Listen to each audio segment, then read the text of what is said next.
அனுபவிக்கிறது, பிளஷர்ங்கிறது மனசால அனுபவிக்கிறது. எம்.எஸ். சுப்புலட்சுமி பாடுறாங்க, எதிர்த்தாப்புல 1000 பேர் உட்கார்ந்து தலையாட்டுறாங்க.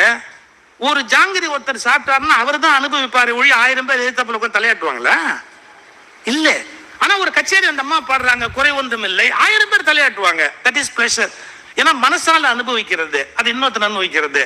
ஆனா ஜாய் பிளஷர் ரெண்டுக்குமே லிமிடேஷன் இருக்கு. எம்.எஸ். சுப்புலட்சுமி 1 மணி நேரம் பாடினா கேட்கலாம், 2 மணி நேரம் பாடினா கேட்கலாம், 3 மணி நேரம் பாடினா கேட்கலாம், 24 மணி நேரம் பாடினா முடியாது.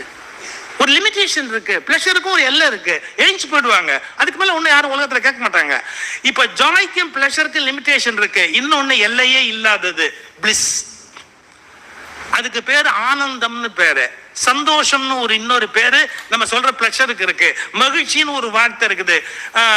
அந்த மகிழ்ச்சி வேற, சந்தோஷம் வேற, ஆனந்தம் வேற. பாருங்க, மகிழ்ச்சிங்கிறது மனதால் அனுபவிப்பது, சந்தோஷங்கிறது உடம்பால் அனுபவிப்பது. ஆனா ஆனந்தம் என்பது ஆத்மாவால் அனுபவிப்பது.